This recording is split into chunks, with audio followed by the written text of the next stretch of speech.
Hi everyone, so on today's video I am going to speak about the property that I have purchased in Goa fairly recently. I will speak about my experiences of purchasing, how easy or difficult was it for me, what are some of the key things that you should consider before buying property in Goa, what is the property market like here. Many of you might be interested in buying your own flat, land, villas, etc. across multiple cities in India, be it Delhi, Mumbai, Hyderabad, Bangalore. So I'm going to comment a little bit about that as well, whether it's a good market in Goa or should you consider buying properties across these different cities. We'll do a quick comparison there. So with that said, let me take you around my property and let's kickstart our vlog by going to my Shan Ki Savari, which is this.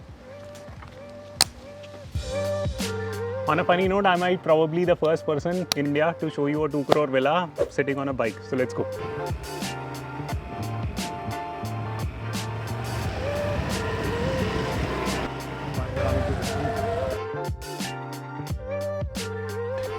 Yeah, boy.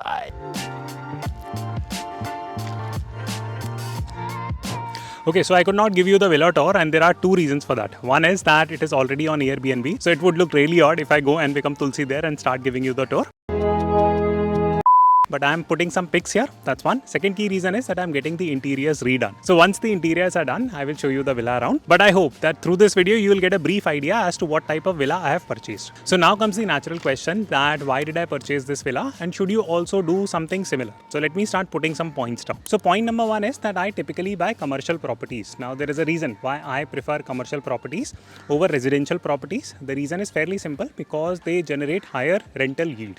For example, so far I have purchased multiple commercial properties and I have done some videos and I will put the links in the description box also so you can see a few of the commercial properties that I have purchased. But in the past I have only purchased commercial properties. But Goa has a special law that if you are purchasing a residential property and on top of that if you take like a tourism license, then you can run it like a commercial enterprise. And since Goa has a short-term rental market that a lot of people come to stay here on the short term, so it becomes a very good short-term rental market given that Goa is very popular for tourism. So because I can use this residential property for commercial purposes, therefore I have decided to purchase it. Now just to help you understand the specifications, this is a 3 BHK villa, so I own the land also and I own the unit also on it. And on top of that, because it has an ongoing Airbnb business on it, so therefore theoretically I have not purchased a villa per se, I have purchased an entire business. So now comes point number 3, that why did I decide to purchase a property in Goa? Why not in some other city like Bangalore, Mumbai, Hyderabad? Now I cannot talk about multiple cities, but I will speak from my experience. So I have purchased property across Delhi,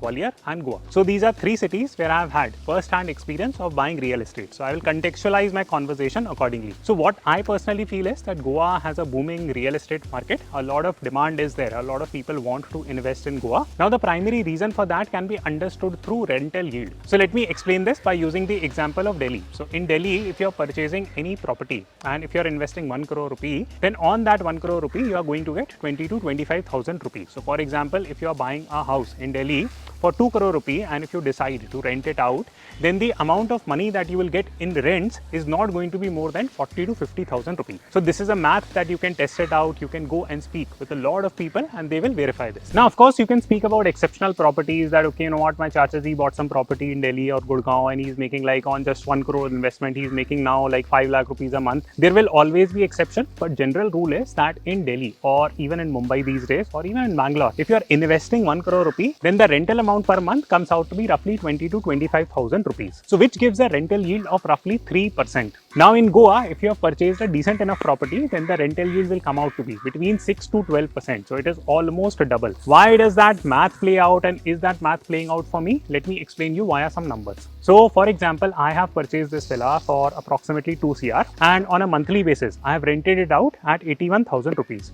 So my rental yield comes out to be easily 6%. Now think about it this way, that I myself am not running an Airbnb business. This is the fixed income that I'm getting out of this property. Right now there is a manager that I've hired who's running the Airbnb business for me. So of course he also needs to make money in this process. So whatever money we are total making, he would take 50% of cut. But if I were to put in my own hard work and run it as a business, then I can easily escalate the rental yield up to 12%. Now comes the natural question that should you also buy a property in Goa? Well, it depends on a lot of factors, what you're trying to get out of it, what is your goal. Are you buying it purely for rental purposes, or do you also see yourself living there? So a bunch of questions are there. But it is a myth that outsiders can't buy a property in Goa. You can. It is just that you need to be careful. So now let me help you understand the pros and cons of buying a property in Goa. So there are multiple advantages to buying property in Goa. So the first and foremost advantage is the rental yield that we earlier discussed about. So the return on investment that you're making is usually higher. The second key advantage is that the ticket size of the property is not as high as it seems. For example, the villa that I purchased, it might look on the higher side, but if you buy a similar villa, first and foremost, you will not get similar villas in Delhi or Mumbai, but even if you were,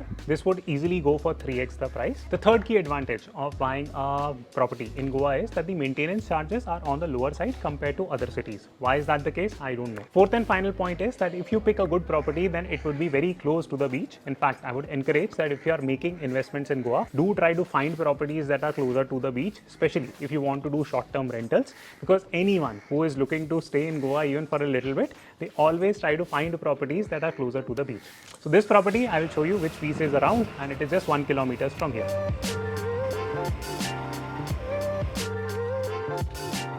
We're at the beautiful Varka beach. It is one of my favorite beaches in South Goa, and I will ask my camera person to show you around. So this is just 1 kilometer from the place where I had purchased the villa, and this is one of the perks of living in Goa, that the beaches are so nice, very accessible, and it's very near to wherever you are buying the property in case you get a good property.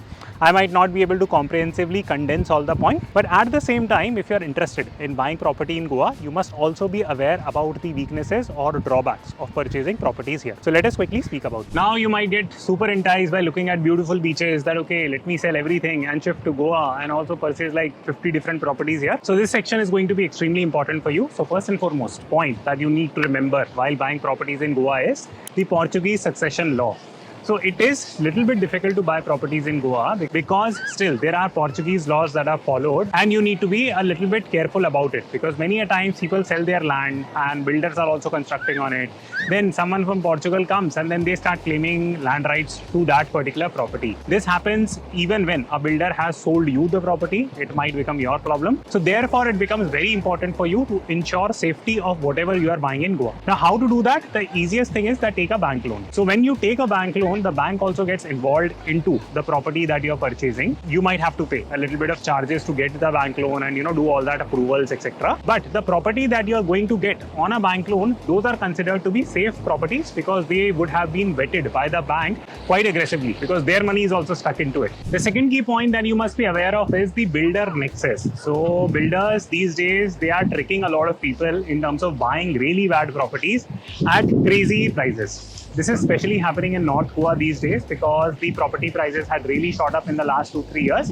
A lot of builders from certain cities, I will not name them, otherwise it will start some kind of fight in the comment section. They have taken over the Goan property market, so to say, and they have really inflated the properties much more than they are really worth.